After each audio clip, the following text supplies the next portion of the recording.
Bonjour à tous, bienvenue dans notre émission de lecture biblique. L'objectif est de lire toute la Bible en l'espace de 6 mois dans l'ordre chronologique des événements.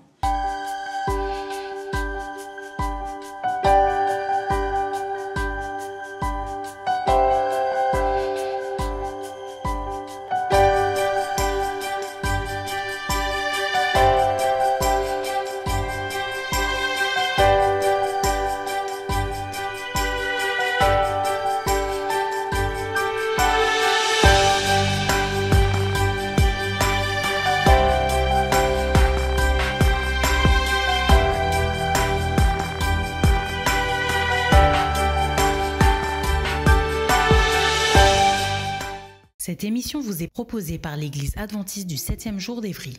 Si vous voulez suivre ce plan, vous pouvez cliquer sur le lien dans la description. N'hésitez pas à vous abonner à notre chaîne Évry Adventiste afin de recevoir toutes les nouvelles vidéos de lecture.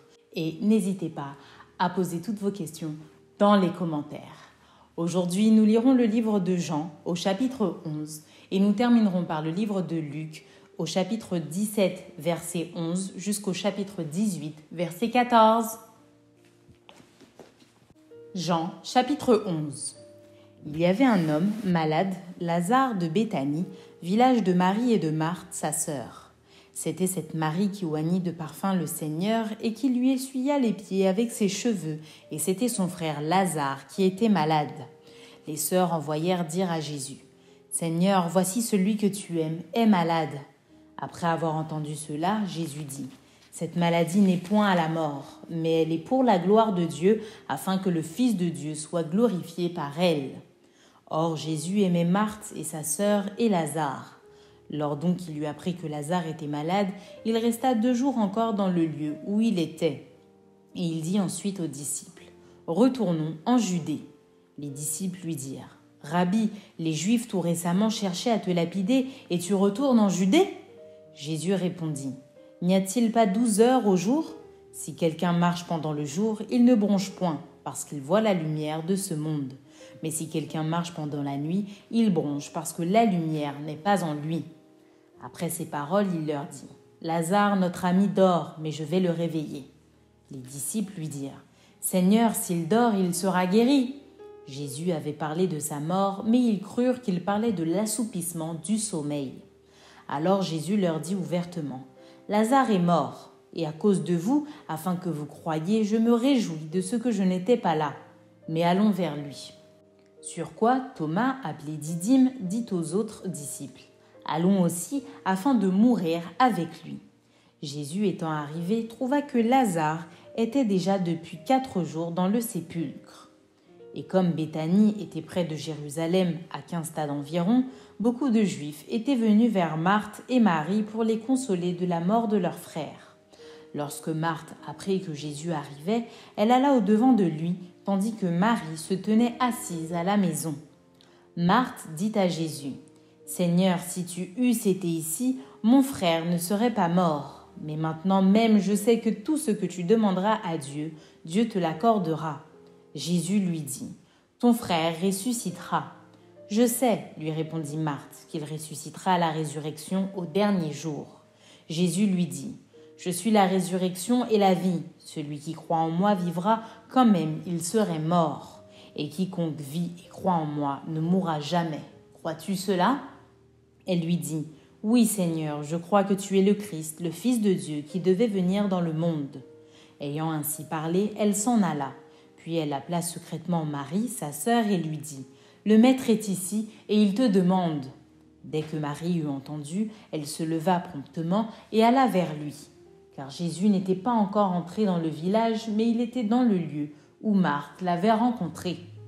Les Juifs qui étaient avec Marie dans la maison et qui la consolaient, l'ayant vue se lever promptement et sortir, la suivirent, disant : « Elle va au sépulcre pour y pleurer. » Lorsque Marie fut arrivée là où était Jésus et qu'elle le vit, elle tomba à ses pieds et lui dit : « Seigneur, si tu eusses été ici, mon frère ne serait pas mort. » Jésus, la voyant pleurer, elle et les Juifs qui étaient venus avec elle, frémit en son esprit et fut tout ému. Et il dit : « Où l'avez-vous mis ? » « Seigneur, lui répondirent-ils, viens et vois. » Jésus pleura. Sur quoi les Juifs, dirent « Voyez comme il l'aimait !» Et quelques-uns d'entre eux dirent « Lui qui a ouvert les yeux de l'aveugle, ne pouvait-il pas faire aussi que cet homme ne mourût point ?» Jésus, frémissant de nouveau en lui-même, se rendit au sépulcre. C'était une grotte et une pierre étaient placées devant. Jésus dit « Ôtez la pierre !» Marthe, la sœur du mort, lui dit « Seigneur, il sent déjà, car il y a 4 jours qu'il est là. » Jésus lui dit « Ne t'ai-je pas dit que si tu crois, tu verras la gloire de Dieu ?» Ils ôtèrent donc la pierre, et Jésus leva les yeux en haut et dit « Père, je te rends grâce de ce que tu m'as exaucé. Pour moi, je savais que tu m'exauces toujours, mais j'ai parlé à cause de la foule qui m'entoure, afin qu'ils croient que c'est toi qui m'as envoyé. » Ayant dit cela, il cria d'une voix forte « Lazare, sors !»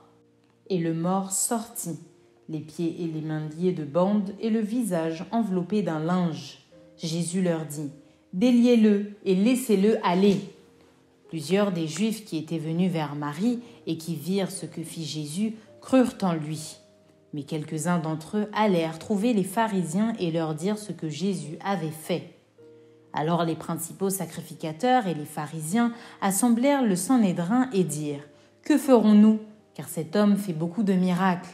Si nous le laissons faire, tous croiront en lui et les Romains viendront détruire notre ville et notre nation. » L'un d'eux, Caïphe, qui était souverain sacrificateur cette année-là, leur dit « Vous n'y entendez rien. Vous ne réfléchissez pas qu'il est dans votre intérêt qu'un seul homme meure pour le peuple et que la nation entière ne périsse pas. » Or, il ne dit pas cela de lui-même, mais étant souverain sacrificateur cette année-là, il prophétisa que Jésus devait mourir pour la nation. Et ce n'était pas pour la nation seulement, c'était aussi afin de réunir en un seul corps les enfants de Dieu dispersés. Dès ce jour, ils résolurent de le faire mourir. C'est pourquoi Jésus ne se montra plus ouvertement parmi les Juifs, mais il se retira dans la contrée voisine du désert, dans une ville appelée Éphraïm, et là il demeurait avec ses disciples. La Pâque des Juifs était proche, et beaucoup de gens du pays montèrent à Jérusalem avant la Pâque pour se purifier. Ils cherchaient Jésus, et ils se disaient les uns aux autres dans le temple « Que vous ensemble, ne viendra-t-il pas à la fête ?» Or, les principaux sacrificateurs et les pharisiens avaient donné l'ordre que si quelqu'un savait où il était, il le déclarât afin qu'on se saisît de lui. Luc, chapitre 17, verset 11. Jésus, se rendant à Jérusalem, passait entre la Samarie et la Galilée. Comme il entrait dans un village, 10 lépreux vinrent à sa rencontre. Se tenant à distance, ils élevèrent la voix et dirent « Jésus, Maître, aie pitié de nous !» Dès qu'il les eut vus, il leur dit « Allez vous montrer aux sacrificateurs. » Et pendant qu'ils y allaient, il arriva qu'ils furent guéris. L'un d'eux, se voyant guéri, revint sur ses pas, glorifiant Dieu à haute voix. Il tomba sur sa face aux pieds de Jésus et lui rendit grâce. C'était un Samaritain. Jésus, prenant la parole, dit « Les 10 n'ont-ils pas été guéris? Et les 9 autres, où sont-ils ? Ne s'est-il trouvé que cet étranger pour revenir et donner gloire à Dieu ?» Puis il lui dit « Lève-toi, va, ta foi t'a sauvé. » Les pharisiens demandèrent à Jésus quand viendrait le royaume de Dieu. Il leur répondit « Le royaume de Dieu ne vient pas de manière à frapper les regards. On ne dira point « Il est ici » ou « Il est là ». Car voici le royaume de Dieu est au milieu de vous. Et il dit aux disciples « Des jours viendront où vous désirerez voir l'un des jours du Fils de l'homme, et vous ne le verrez point. On vous dira « Il est ici, il est là ». N'y allez pas, ne courez pas après. Car comme l'éclair resplendit et brille d'une extrémité du ciel à l'autre, ainsi sera le Fils de l'homme en son jour. Mais il faut auparavant qu'il souffre beaucoup et qu'il soit rejeté par cette génération. Ce qui arriva du temps de Noé arrivera de même au jour du Fils de l'homme. Les hommes mangeaient, buvaient, se mariaient et mariaient leurs enfants jusqu'au jour où Noé entra dans l'arche. Le déluge vint et les fit tous périr. Ce qui arriva du temps de Lot arrivera pareillement. Les hommes mangeaient, buvaient, achetaient, vendaient, plantaient, bâtissaient, mais le jour où Lot sortit de Sodome, une pluie de feu et de soufre tomba du ciel et les fit tous périr. Il en sera de même le jour où le Fils de l'homme paraîtra. En ce jour-là, que celui qui sera sur le toit et qui aura ses effets dans la maison ne descende pas pour les prendre, et que celui qui sera dans les champs ne retourne pas non plus en arrière. Souvenez-vous de la femme de Lot. Celui qui cherchera à sauver sa vie la perdra, et celui qui la perdra la retrouvera. Je vous le dis en cette nuit-là, de 2 personnes qui seront dans un même lit, l'une sera prise et l'autre laissée. De 2 femmes qui moudront ensemble, l'une sera prise et l'autre laissée. De 2 hommes qui seront dans un champ, l'un sera pris et l'autre laissé. Les disciples lui dirent : Où sera, Seigneur ? Et il répondit : Où sera le corps, là s'assembleront les aigles. Luc, chapitre 18. Jésus leur adressa une parabole pour montrer qu'il faut toujours prier et ne point se relâcher. Il dit : Il y avait dans une ville un juge qui ne craignait point Dieu et qui n'avait d'égard pour personne. Il y avait aussi dans cette ville une veuve qui venait lui dire : Fais-moi justice de ma partie adverse. Pendant longtemps il refusa, mais ensuite il dit en lui-même : Quoique je ne craigne point Dieu et que je n'ai d'égard pour personne, néanmoins parce que cette veuve m'importune, je lui ferai justice, afin qu'elle ne vienne pas sans cesse me rompre la tête. Le Seigneur ajouta : Entendez ce que dit le juge inique. Et Dieu ne fera-t-il pas justice à ses élus, qui crient à lui jour et nuit, et tardera-t-il à leur égard ? Je vous le dis, il leur fera promptement justice. Mais quand le Fils de l'homme viendra, trouvera-t-il la foi sur la terre ? Il dit encore cette parabole en vue de certaines personnes se persuadant qu'elles étaient justes et ne faisaient aucun cas des autres.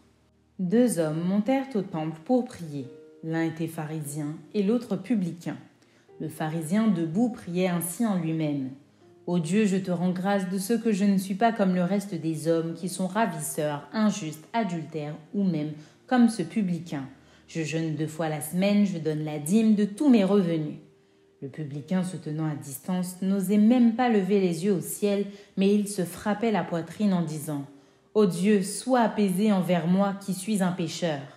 Je vous le dis, celui-ci descendit dans sa maison justifié plutôt que l'autre, car quiconque s'élève sera abaissé et celui qui s'abaisse sera élevé. Merci d'avoir partagé cette lecture avec nous. Je vous donne rendez-vous demain, si Dieu veut, pour un nouvel épisode.